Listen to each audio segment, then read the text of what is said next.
Hey guys, well as you can see it seems like the camera made it through the old Duncan.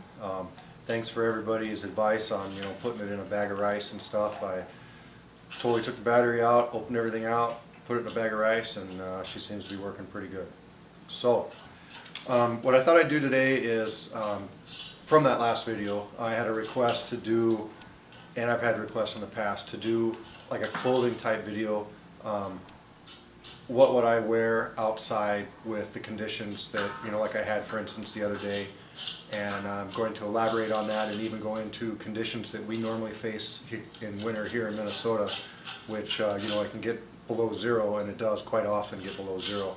I think this year it got, one of the coldest was 30 something below, something like that. We don't have that too much, but it was a pretty cold winter this year.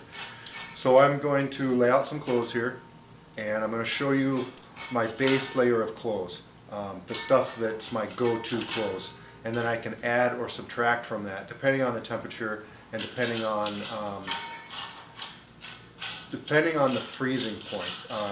Obviously the freezing point is 32 degrees, but what I mean by that is if it's above freezing, I'll go with this set of clothes. If it's below freezing, I'll go with this set of clothes, and if it's, oh my god, it's freaking cold out, I'll go with another set of clothes. That whole 30 to 35 to even 40 degree range is a pretty crappy range of temperatures to deal with, because if you get wet it really sucks. Whereas 10 degrees or something like that, obviously if you get wet it's obviously going to suck, but you won't get wet near as easily when it's 10 degrees or below, even 20 degrees and below, because everything's frozen, and if you brush up against snow you brush it off and you're usually good to go. Whereas in the upper temperatures, you brush up against a tree or something like that, that water's going to stick to you. So I'm going to kind of reposition the camera and go over some of the clothes I personally go to. They're my go-to clothes, and I'll try to explain some of them, where I got them and stuff like that. Just be aware of, and I'll try to go over it, but some of the stuff, in my opinion, you get what you pay for. So I've had Gander Mountain Guide Series type raincoats that leaked.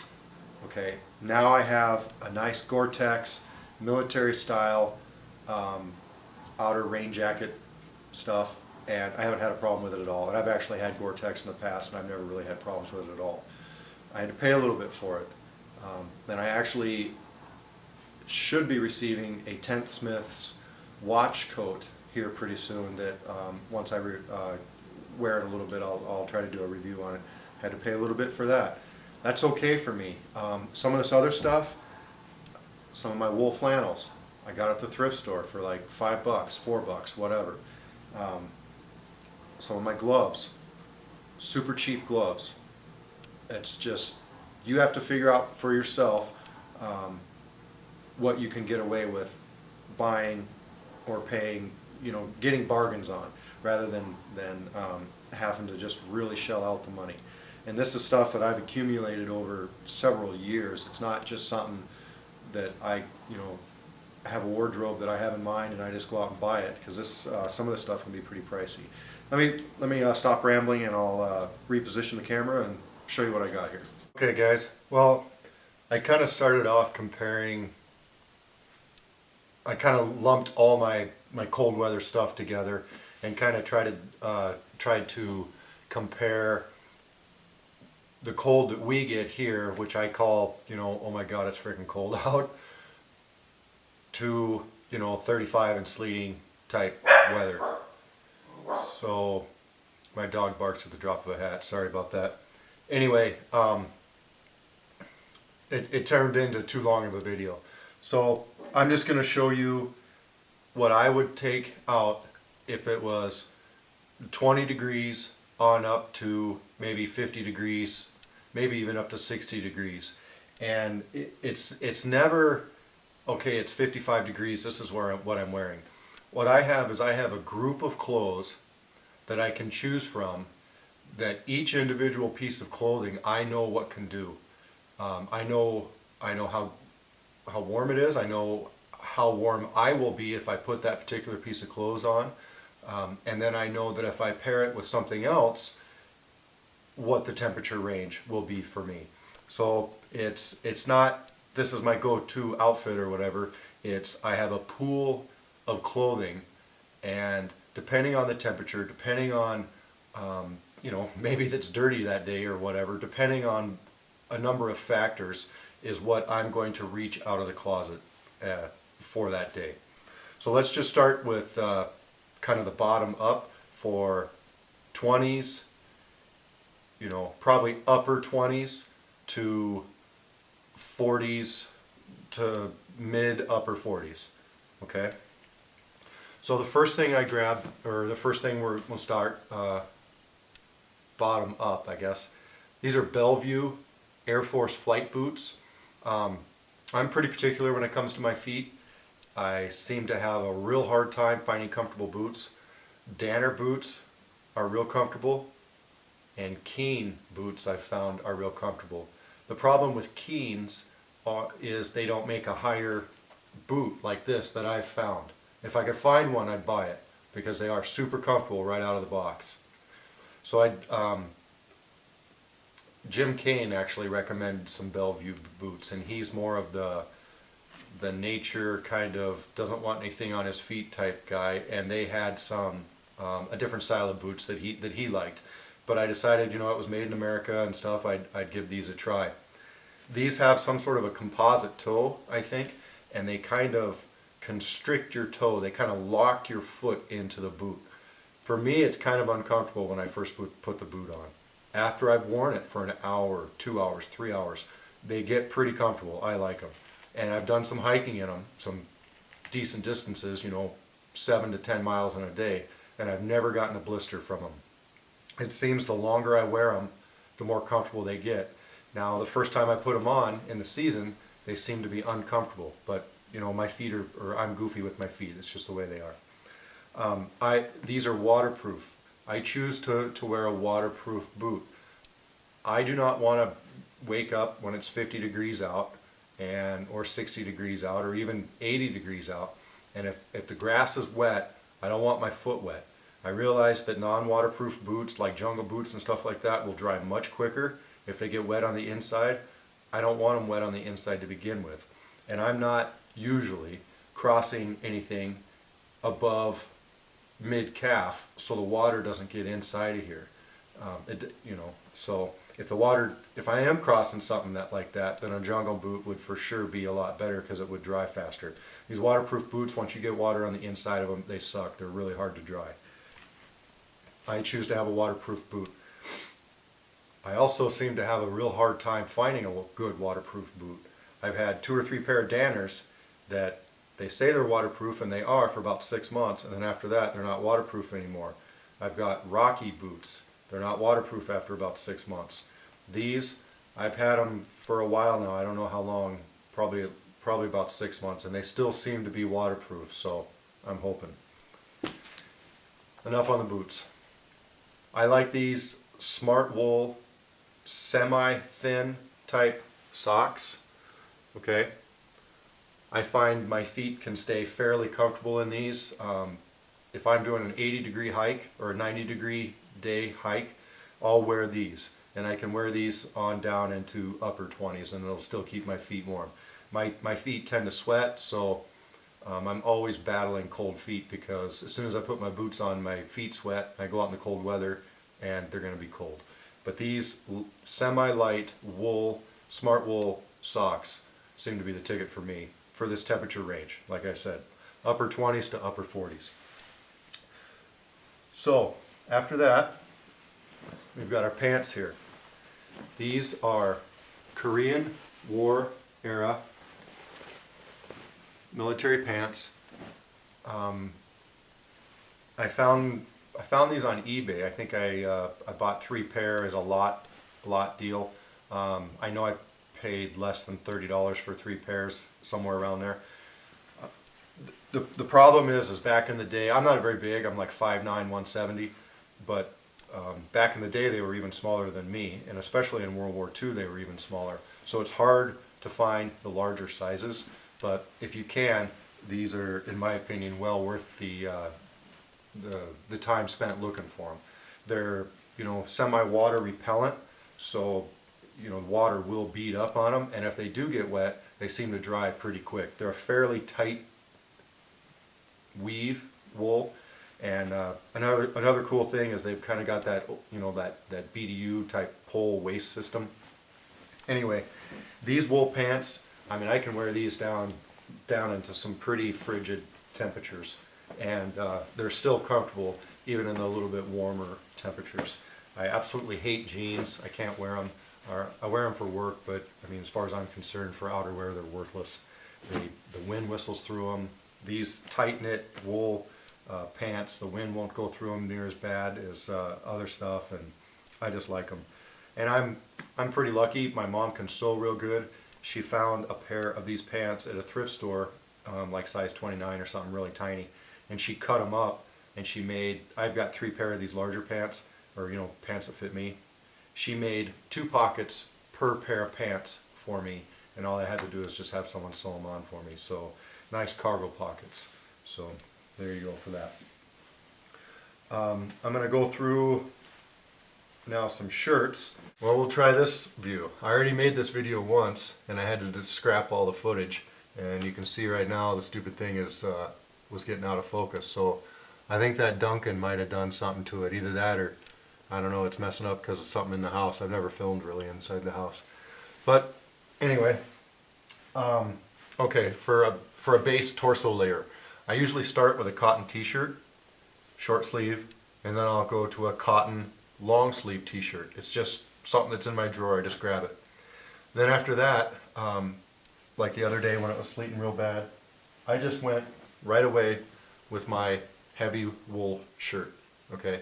There are certain things that I don't mind spending, you know, splurging, if you will, a bit of money on. And a wool shirt like this, I don't mind spending the money on it.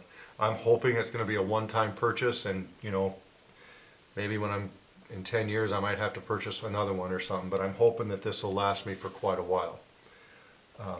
Some other things I don't mind picking up at the thrift store or whatever, stuff that would go underneath this. Okay, so anyway, short sleeve t-shirt, long sleeve t-shirt, this wool shirt, and then my Gore-Tex over the top of that, and that was plenty for that day when I was out there filming, when my camera took a dump. 35 degrees sleeve. This is military Gore-Tex. It's just, they call it a cold weather parka, and along with the rain pants, and that's another thing. I don't mind spending the money on it. I've had Gander Mountain Guide Gear type raincoats. They leak. I don't like them. They're not designed well. Some of this other stuff, you know, if you can get your hands on it, and if you can do the research and stuff, it's worth spending the money on. I know the military stuff is really kind of coming into its own now, and maybe has, you know, for the last few years or whatever, but my wife was in the military, I never was. But she would bring some of this crap home that, I mean, she had like some rubberized plastic crappy poncho or something. I mean, it was ridiculous. But this Gore-Tex stuff is really good. I can't remember what it cost, but I'm sure it was like 70 bucks or something like that. So 2 items I wouldn't mind spending some money on. A couple of items that I was able to pick up for semi-cheap at a thrift store.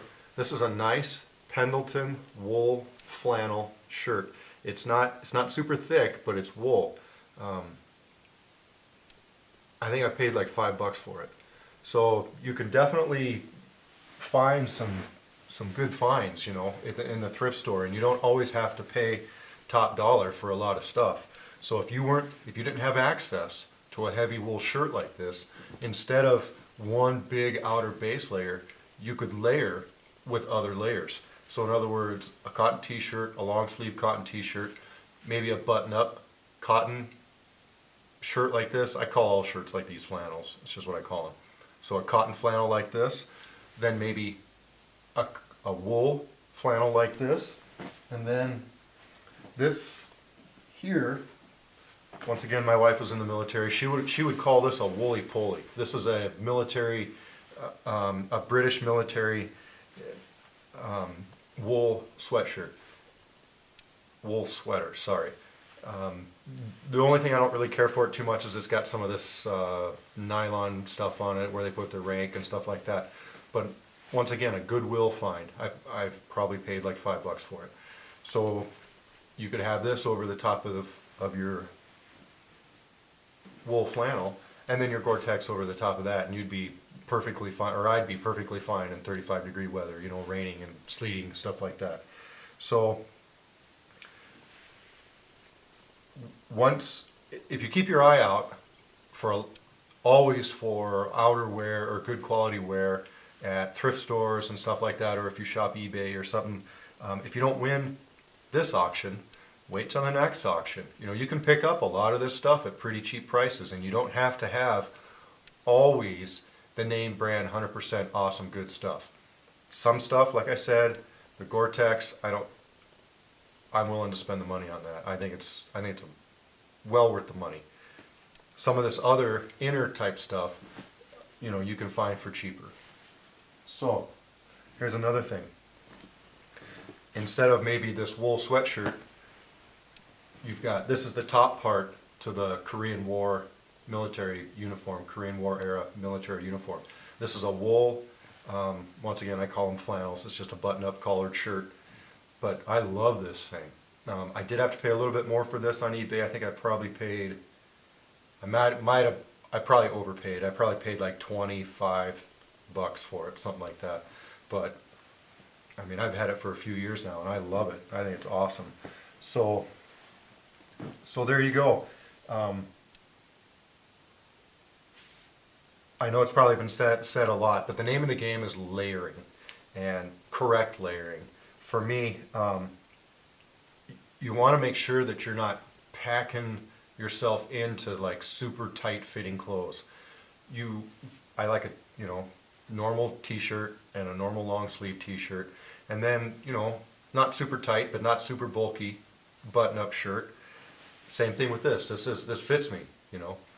This is a little bit big. This is pretty big on me, you know. I mean, it's not a tent, but I mean it's pretty darn big. I can definitely fit some clothes under this, which gives it a lot of options. I mean, it's okay if it's too big and there's nothing under it, and if there's a bunch of stuff under it, it still fits.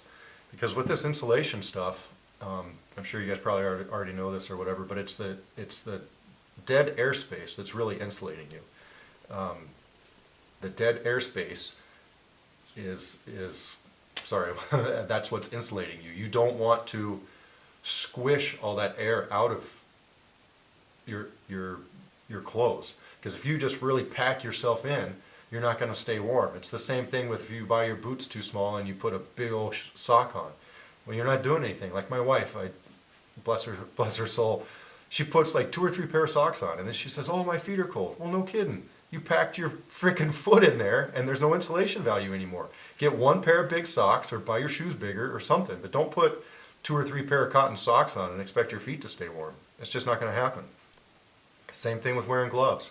I have some Arctic shell, or some Arctic mittens, and then they have the mitten liners that go inside of them. Those work great. And then they also have the real thin glove liners. Well, I've tried using the glove liners, and then the mittens, and then the shell, and it just doesn't work because you pack yourself in there too much. It just doesn't work. So anyway, one other thing is anything, if it's wet out, I don't wear gloves. I don't like my gloves getting wet, and I think they're basically worthless when you have wet gloves. So I'll do, I guess you could call it extremity management. So if my hands start to get cold, I'll put them in my pockets. I'll stop doing what I'm doing. I'll warm them up somehow. I'm used to my toes and my hands being cold. I'm used to them being numb quite often. It's kind of a game of, or strategy, however you want to look at it, of not letting them get past a certain point and then bringing them back. Of course I want them warm all the time, but in certain conditions you can't keep them warm. I don't care what you do just about.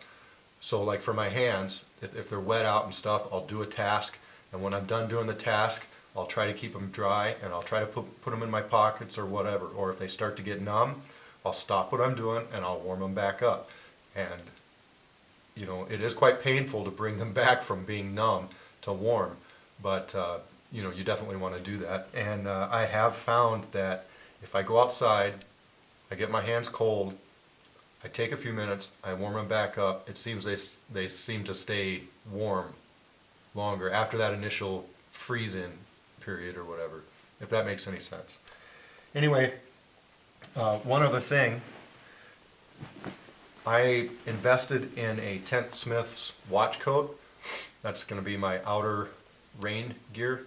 I love this Gore-Tex, absolutely love it. I think it's going to be great for a kayaking trip or a camping, canoe trip, something like that. It's going to be awesome.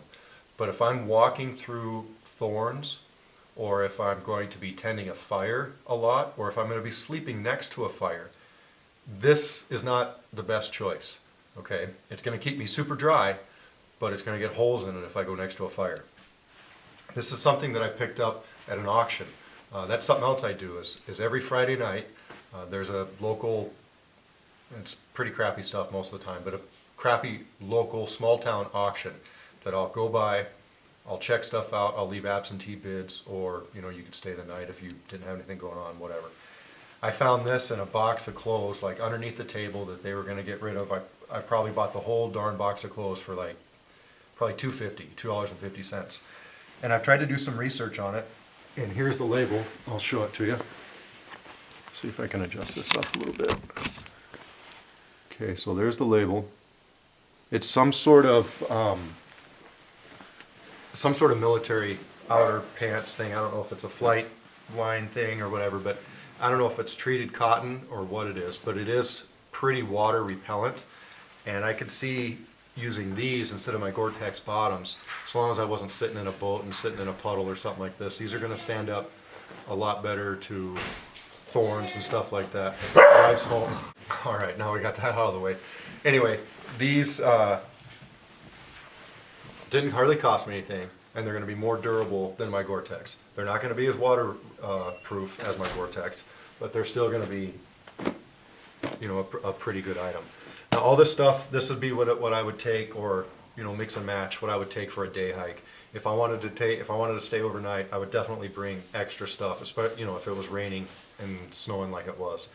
So I hope this video makes sense. I know there's a lot of rambling. I'm sorry. I actually did this video a little bit ago, and the whole thing was out of focus. So I hope my camera is 100% back to normal. We'll see with this video, I guess. So I guess the main points of it are, some of the stuff I don't mind spending a ton of money, or not a ton of money. Some of the stuff I don't mind spending decent money on, or splurging, getting it for Christmas, getting one thing for Christmas, getting one thing for my birthday, whatever, that's a quality product. Other stuff, I'll try and find bargains for sure, and I thrift store shop. I do a lot of that stuff, eBay, stuff like that.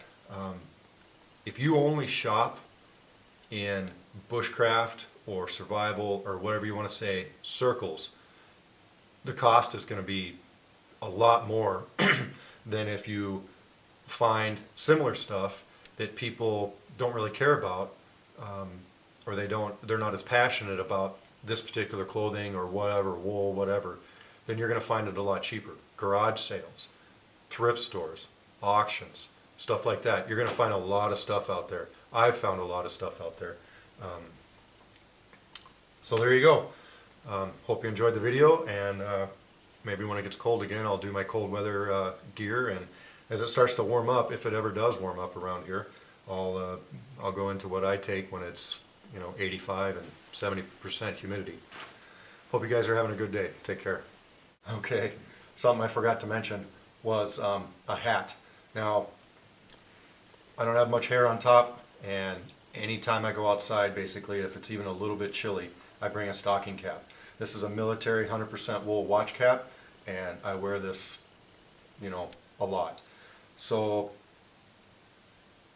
I think a lot of people have heard the thing where, you know, you lose 70% of your body heat through your head. I've also heard it said that that was kind of a wives' tale, that basically what they meant by that was that when you're all bundled up, if your head is bare, 70% of your body's heat loss will go through your head because it's uncovered and there's a lot of blood flow and stuff in your head. But if, so that's why, you know, obviously it's a good idea to cover it. But I'll always wear a stocking cap. I mean, even if it's, you know, almost 60, if we have a cold wind, I have to have a stocking cap on. So, and then that other hat, I didn't grab it, but that other hat that you saw, it was an OR brand, O-R brand, and it's just a Gore-Tex hat. So that's just a nice floppy, you know, Gore-Tex hat. But, you know, if you've got your hood on your rain gear and stuff, you're not gonna need it. That watch coat that I was talking about, I'll need to have that because I'll have to have something to shed to keep the rain off my head because that watch coat doesn't come with a hood. So, all right guys, take care.